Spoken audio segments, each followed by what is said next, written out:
wabarakatuh. Bertemu lagi pada kesempatan kali ini. Saya Faridatul Hasanah, calon guru penggerak angkatan 9 dari Kabupaten Lampung Selatan.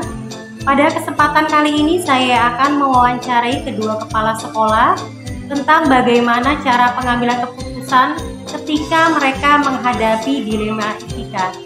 Selamat menyaksikan.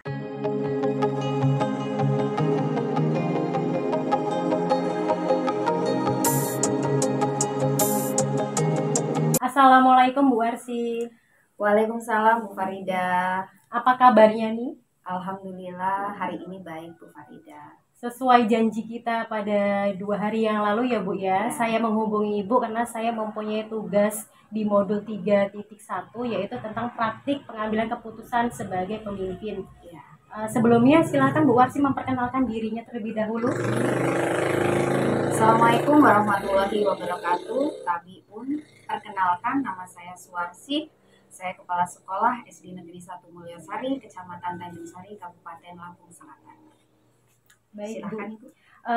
Di sini saya akan mengajukan 8 pertanyaan yang kemudian nanti akan Ibu Warsi jawab sesuai dengan pengalaman Ibu selama menjabat kepala sekolah ya. Tentunya selama Ibu menjabat sebagai kepala sekolah banyak permasalahan atau kasus-kasus tentang dilema etika benar sama benar. Jadi saya langsung saja di sini akan menanyakan selama ini bagaimana Ibu dapat mengidentifikasi kasus-kasus yang berhubungan merupakan dilema etika atau bujukan moral. Baik Bu Farida, saya mengidentifikasi sebuah masalah yang terjadi pada lingkup sekolah saya itu sebenarnya mudah.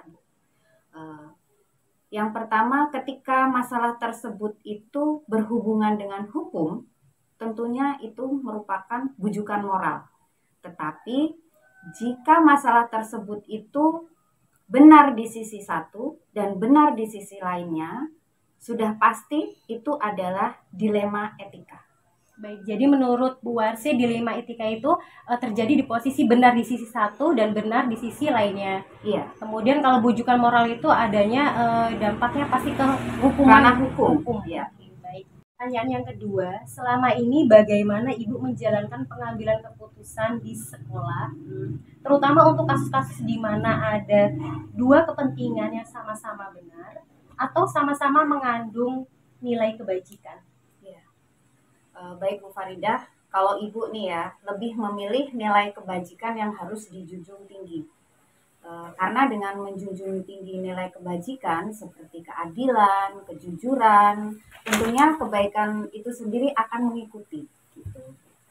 Baik, jadi yang Bu Warsi ambil lebih ke nilai kebajikan. Iya. Karena mengandung kejujuran, keadilan yang nanti belakangnya akan mengikuti ya Bu. Iya, kebenaran itu akan mengikuti. Baik. Langkah-langkah atau prosedur seperti apa yang biasa Ibu lakukan dalam menyelesaikan sebuah permasalahan atau kasus-kasus? Oke, Bu. Biasanya prosedur yang saya pakai dalam menyelesaikan masalah itu ada 3 tahapan. Yang pertama, saya harus mengidentifikasi masalah tersebut, mengkomunikasikan dengan pihak yang bersangkutan. Yang kedua, saya harus melakukan diskusi, mengkomunikasikan dengan rekan-rekan untuk pengambilan keputusan. Yang ketiga itu saya harus merefleksikan kepada diri saya sendiri, yang tentunya sebagai bahan pertimbangan saya itu bagaimana sih kalau saya berada di posisi tersebut gitu. Kemudian yang kedua, hal seperti apa yang saya inginkan, begitu Bu, cara merefleksikan dari sebuah masalah. Baik. Jadi Ibu mempunyai 3 tahapan. Yang pertama Ibu mengidentifikasi, kemudian Ibu mengkomunikasikan ya dengan rekan sejawat yang ada di sekolah, dan ketiga Ibu merefleksikan diri Ibu bagaimana apa yang akan Ibu inginkan ya dalam proses penyelesaian masalah tersebut. Iya Bu, benar. Baik, pertanyaannya selanjutnya, hal-hal efektif apa saja yang selama ini Ibu anggap efektif dalam pengambilan suatu keputusan pada kasus-kasus dilema etika? Menurut Ibu ya, semua itu akan efektif jika kita mengkomunikasikan dengan semua pihak ya.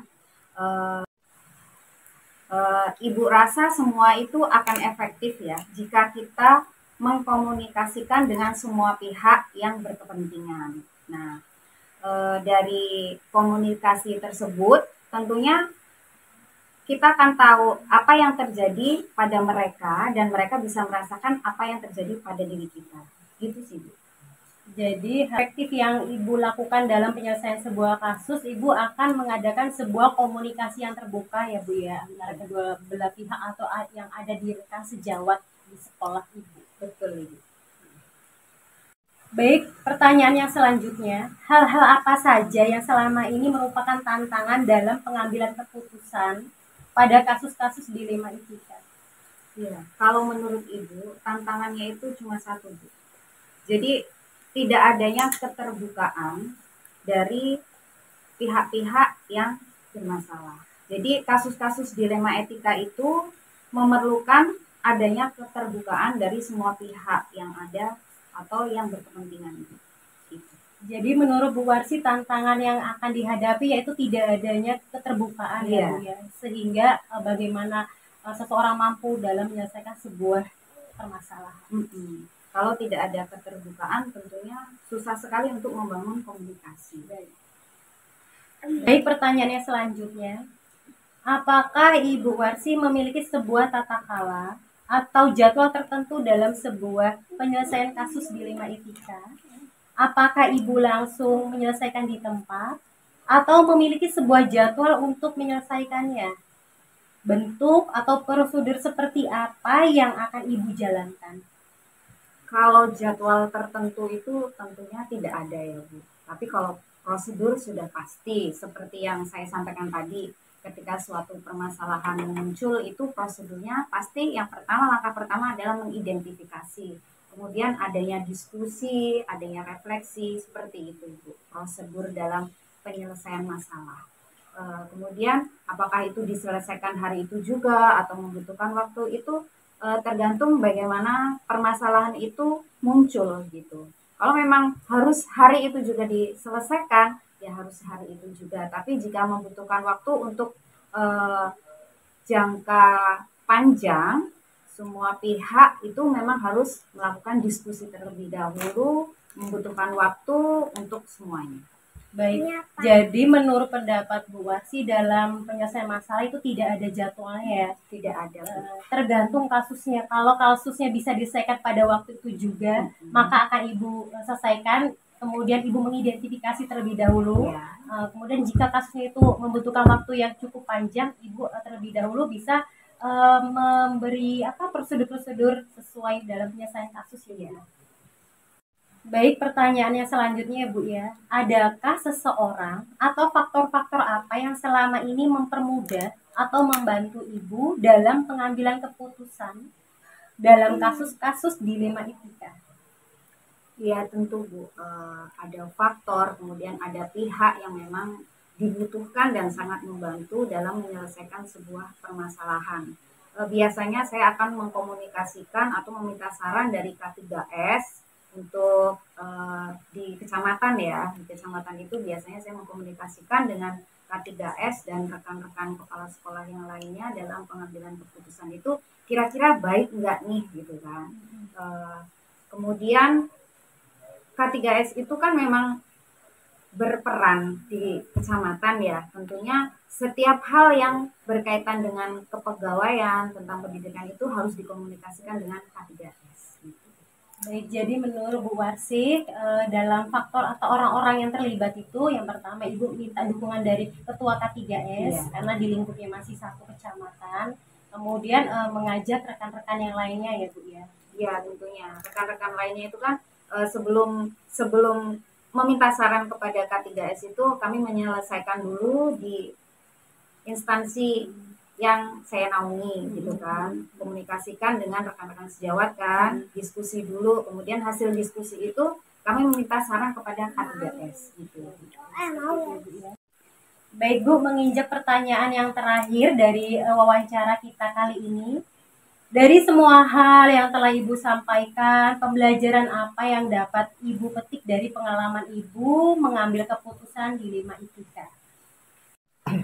Baik Ibu, Kalau menurut saya pembelajaran yang bisa saya petik dari setiap pengambilan keputusan yang menyangkut dilema etika adalah kita itu harus menjalin komunikasi yang baik ya pada semua pihak yang berkaitan, kemudian mengutamakan rasa sabar gitu kan dalam sebelum mengambil keputusan, setelah mengambil keputusan gitu kan, harus selalu senyum dalam setiap kondisi apapun gitu. Kemudian bekerja sama dengan semua pihak. Tentunya dengan kerjasama itu akan terjalin pendidikan atau suatu kerjasama yang baik itu akan terwujud dengan mudah. Gitu. Jadi pengalaman yang Bu Warsi petik dalam suatu pengambil keputusan yang Ibu lakukan selama ini ya, Ibu menjalin komunikasi yang baik, ya. Kemudian adanya rasa sabar dan membangun rasa empati pada dalam diri, kemudian selalu tersenyum dimanapun berada. Jadi itu semua permasalahan akan mudah terselesaikan. Iya.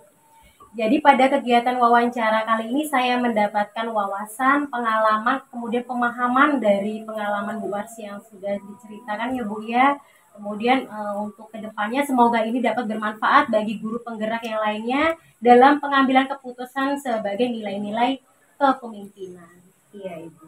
Ya mudah-mudahan dari apa yang kita lakukan hari ini ya, wawancara yang kita lakukan hari ini bermanfaat untuk rekan-rekan guru penggerak lainnya, kemudian memotivasi guru-guru yang lainnya agar lebih mengutamakan komunikasi. Sekali lagi saya ucapkan banyak terima kasih ya Bu ya sudah meluangkan waktunya untuk mengadakan praktik wawancara ini. Untuk kesempatan lain kali kita bisa berkomunikasi lagi. Baik Ibu, semoga bermanfaat. Saya ucapkan wassalamualaikum warahmatullahi wabarakatuh. Waalaikumsalam warahmatullahi wabarakatuh. Terima kasih.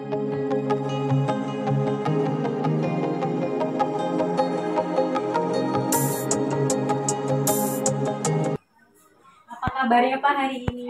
Alhamdulillah sehat, luar biasa. Semoga pada Ibu juga seperti itu.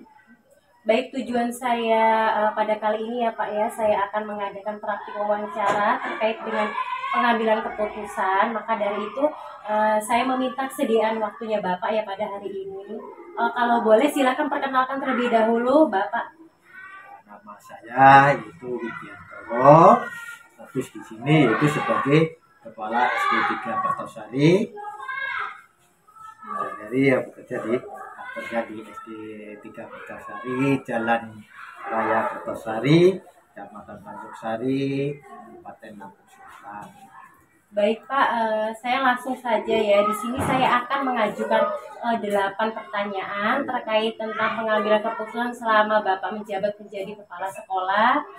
Pengalaman-pengalaman Bapak, bagaimana Bapak cara-cara atau langkah-langkah Bapak dalam pengambilan suatu keputusan terkait dengan dilema etika. Untuk pertanyaan yang pertama ya Pak ya, selama ini bagaimana Bapak dapat mengidentifikasi kasus-kasus yang merupakan dilema etika atau bujukan moral?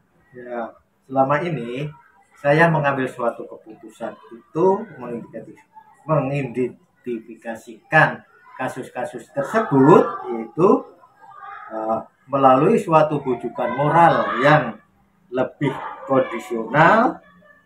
Tapi kadang-kadang kasus tersebut itu langsung diidentifikasikan dengan logika ya. Jadi logika, akan tetapi kadang-kadang suatu kasus itu baik dilema ataupun bujukan moral tersebut membutuhkan suatu pemikiran yang sangat jernih. Bahkan terkadang harus melibatkan orang-orang lain yang ada di dalamnya. Baik, jadi proses Bapak dalam mengambil keputusan ketika menghadapi kasus dilema etika atau bujukan moral, Bapak selalu mengidentifikasi terlebih dahulu ya Pak ya. Ya. Kemudian Bapak melibatkan semua stakeholder yang ada di sekolah ini. Ya, seperti itu ya Pak ya. Ya. Baik Pak, langsung saja untuk pertanyaan yang kedua. Selama ini bagaimana Bapak menjalankan pengambilan keputusan di sekolah? Terutama untuk kasus-kasus di mana ada dua kepentingan yang sama-sama benar atau sama-sama mengandung nilai kebajikan. Nah, dalam mengambil ataupun menjalankan suatu keputusan itu yang ada di sekolah dikaitkan ataupun kasus yang berkaitan dengan kasus tersebut, kita ada dua cara ataupun dua kepentingan yang sama-sama benar ataupun sama-sama mengandung nilai kebajikan. Jadi di sini saya akan mengambil langkah melalui kolaborasi didasarkan pada regulasi ataupun pengambilan keputusan pertimbangan yang regulasi tersebut yang kita lakukan berlaku di situ. Nah, selain itu kita juga perlu mempertimbangkan hal-hal ataupun dari sisi mana kemanfaatan daripada keputusan tersebut yang kita ambil, benar ataupun keputusan yang benar dan keputusan yang tepat. Jadi Bapak tetap akan mempertimbangkan mana-mana hal-hal yang sama benar ataupun dengan yang kebijakan yang itu ada kaitan dengan hukuman seperti itu ya Pak ya. Betul. Ya, jadi pengambilannya itu mana yang benar dan mana yang salah. Baik, untuk pertanyaan yang ketiga ya Bapak, langkah-langkah nih ya atau prosedur seperti apa yang biasa Bapak lakukan selama ini dalam proses pengambilan keputusan?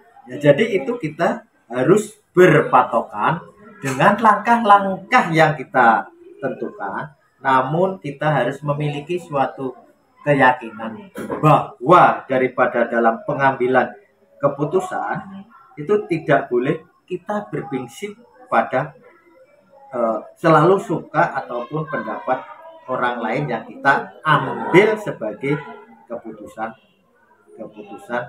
itu, karena keputusan itu belum tentu itu benar. Jadi langkah-langkah Bapak itu tetap melihat terlebih dahulu ya Pak ya, seperti apa kasusnya. Jadi kita tidak harus memutuskan bahwa sesuatu benar atau salahnya, diselidiki terlebih dahulu. Tidak hanya satu. Oke, baik Pak. Untuk pertanyaan yang selanjutnya, hal-hal apa saja yang selama ini Bapak anggap efektif dalam pengambilan keputusan pada kasus-kasus dilema etika? Maka kita saat ini lebih menggali yang lebih mengenai hal-hal itu yang selama ini dianggap efektif dalam pengambilan keputusan. Saya tentunya memahami bahwa karakteristik daripada setiap masalah itu berbeda-beda. Kadang kita orang yang terlibat dalam suatu dilema etika maupun bujukan moral berbeda. Maka kita butuh daripada pertimbangan yang berbeda-beda dalam mengambil keputusan. Jadi Bapak perlu pertimbangan, kemudian meminta masukan juga dengan bisa ketua K3S ya Pak ya, atau pengawas sekolah dalam mengambil suatu kebijakan atau pengambil keputusan yang terkait kasus-kasus dilema etika yang terjadi di sekolah seperti itu ya Pak ya. Baik, untuk pertanyaan yang selanjutnya ya Pak ya, hal-hal apa saja yang selama ini merupakan tantangan dalam pengambilan keputusan pada kasus-kasus dilema etika? Tantangan Bapak. Ya, di sini untuk mengambil suatu keputusan, terkadang kita bertemu juga dengan suatu hal yang tidak kita sukai. Nah, misalnya salah satu tantangan bagi saya sebagai kepala sekolah untuk mengambil suatu keputusan tersebut tidak terbawa ataupun perlu emosi. Maka kita harus perlu penyelidikan, perlu sabar di dalam menghadapi hal tersebut. Nah, di dalam menghadapi hal-hal tersebut untuk mengatasi keputusan itu, kalau kita ya sebagai kepala sekolah yang dibawa emosinya, maka keputusan itu tidak akan bisa kita ambil dengan baik.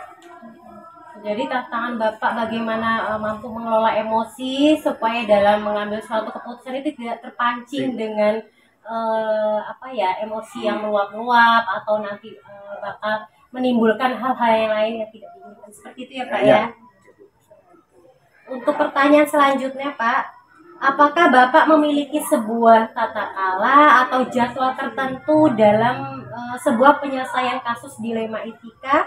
Apakah Bapak langsung menyelesaikan di tempat atau memiliki sebuah jadwal untuk menyelesaikannya? Kemudian bentuk atau prosedur seperti apa yang nantinya Bapak dapat jalankan? Tentunya kita harus memiliki jadwal untuk menentukan suatu ataupun mengambil keputusan dilema tersebut. Di situ kita langsung memiliki sebuah jadwal untuk menyelesaikan. Nah, saya akan mengambil keputusan tersebut dengan cara didasarkan pada kompleksitas masalah, maka itu harus kita jadwalkan dengan siapa ataupun memutuskan sesuai dengan apa, karena tidak memiliki ataupun kalau kita tidak memiliki suatu prosedur tersebut, dengan siapa kita akan mengambil keputusan itu, maka kita harus selidiki satu demi satu supaya mengambil keputusan itu tidak akan salah, maka akan kedepannya bisa kita menjadi kolaborasi ataupun bisa bekerja sama dengan. Jadi Bapak kalau memiliki jadwal tertentu itu tidak ada, tetapi lihat situasi permasalahannya Pak ya. Apabila kasus permasalahan itu bisa diselesaikan pada waktu itu juga, maka akan diselesaikan. Tetapi kalau kasus itu perlu pemikiran yang matang atau waktu yang cukup panjang, maka akan dijadwalkan seperti itu ya Pak ya. Baik Pak, untuk pertanyaan yang selanjutnya, adakah seseorang atau faktor-faktor apa yang selama ini mempermudah atau membantu Bapak dalam pengambilan keputusan dalam kasus-kasus dilema etika? Ya, faktor yang untuk mempermudahkan saya tentu ataupun membantu itu untuk mengambil keputusan dalam kasus dilema, tentunya tidak bekerja sendiri, tentu ada mitra kita untuk menyelesaikan hal tersebut. Selain itu juga kita memaksimalkan daripada sumber daya yang ada untuk bersama-sama memutuskan kepentingan ataupun untuk mencari sebuah solusi tersebut. Jadi Bapak tidak bekerja sendiri, Bapak tetap membutuhkan kerjasama yang ada di lingkup sekolah atau stakeholder yang ada di sekolah ya Pak ya, dalam menyelesaikan sebuah kasus dilema etika yang selalu dihadapi di sekolah. Baik Pak, untuk pertanyaan yang selanjutnya, atau ini pertanyaan yang terakhir Pak, dari semua hal yang telah Bapak sampaikan tadi, kemudian pembelajaran apa yang dapat Bapak petik dari pengalaman Bapak dalam pengambilan keputusan dilema etika?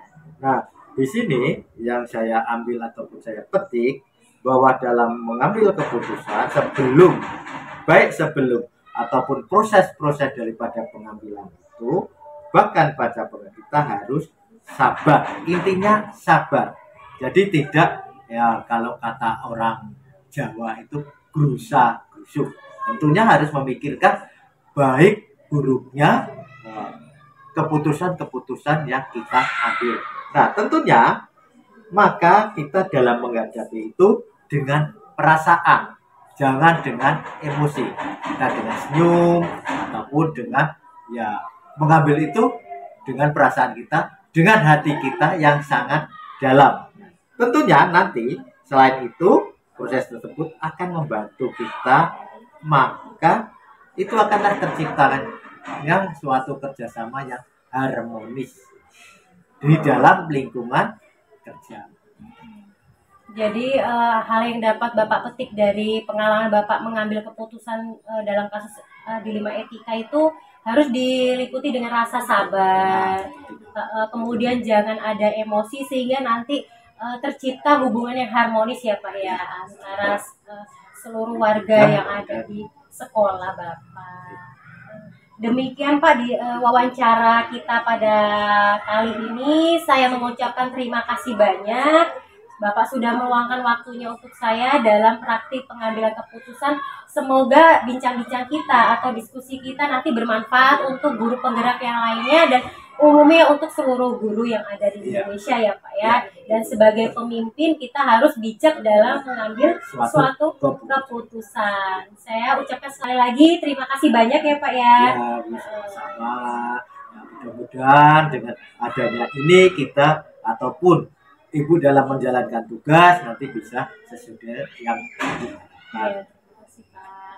Saya akhiri, wassalamualaikum warahmatullahi wabarakatuh. Waalaikumsalam.